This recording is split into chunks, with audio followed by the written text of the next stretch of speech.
holiday, we would take the food home from the restaurant. One Christmas at our house, the next at Gladys Louise's. Aunt Kate and Uncle Joe always came, and Lorella and Harry Parcell always came, and Ma and Richard. And then Pappy would take the whole bunch of us out to bowl on Christmas Day. It was a lot of fun. I imagine the bill was high, so sometimes there was 20 of us.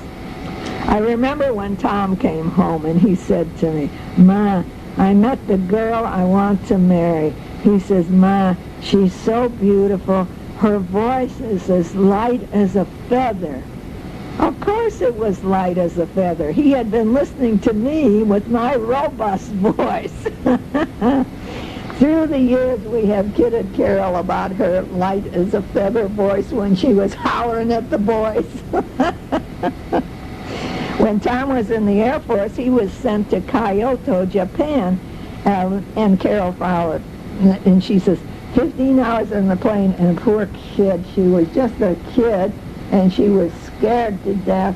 She said she sat in the chair with white knuckles for 15 hours and never got up to go to the toilet. She was too scared. She said, "I never would have gone except that I had to go to Tom." They spent 3 years there, and we used to send tapes back and forth, and that was so nice. And we retaped over the old messages, and oh, God, now how I wish I had some of those tapes. But even in my wildest dreams, I would never thought that Tom would pass on before me. I just couldn't possibly imagine that. I always thought he'd be there. It just isn't normal to have that happen. Tom was a quiet person in that he kept his thoughts to himself and to Carol. But one time, he was an adult working at Jardines. Well, maybe he wasn't, I don't know. But we were talking and something came up. He said to me, "Oh, you always loved Sally the most." Oh, I felt like I was speechless. And I tried to tell him that was not the case. And then he left, you know. I said, wait, let's talk. No, he's gone. So then I sat down, and I wrote a long letter to Tom. And I explained how excited and thrilled and filled with wonder and joy I was when Tom was born. The firstborn and a boy. And then I told him when Sally was born, and it was so exciting again. And I was so happy that it was a little girl. I tried to tell him that I loved them both, but in different ways, because one was a boy and one was a girl.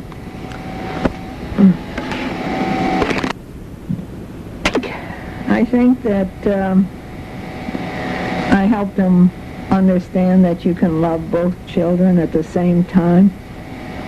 I'm sure he remembered that many times, because even though he had boys, still they were very different. And I know he was crazy about both of them and proud of both of them. One day, a long time later, Tom did tell me that he was very glad that I had written that letter to him.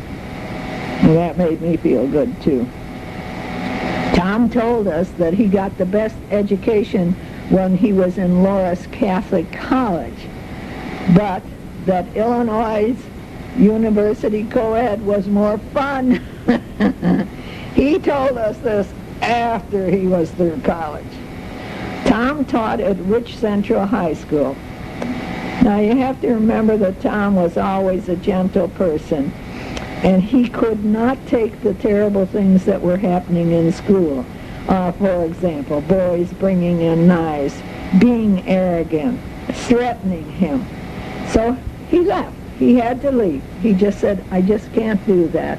That's not in my nature to go to work every day and never know if you're going to get a knife in the back." He went to culinary school. And then he was a chef at Victor's Restaurant. And after that, he came to work at Jardines when we were going to retire. That was a long time after that. But Tom was a fast worker, and he would help anyone at work. He was an honest and a fair man. He was always ready to listen to people's problems and help them. And he stayed on as the manager for over 20 years. And when we closed, he went back to college, and he became a registered nurse. He told us, he said, I've always wanted to do nursing, and I think I'm going to go back to school and try and get it, nursing.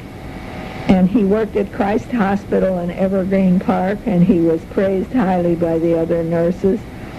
They named a waiting room after him, the Tom Jardine room, and we were very proud of that, and we have always been proud of Tom.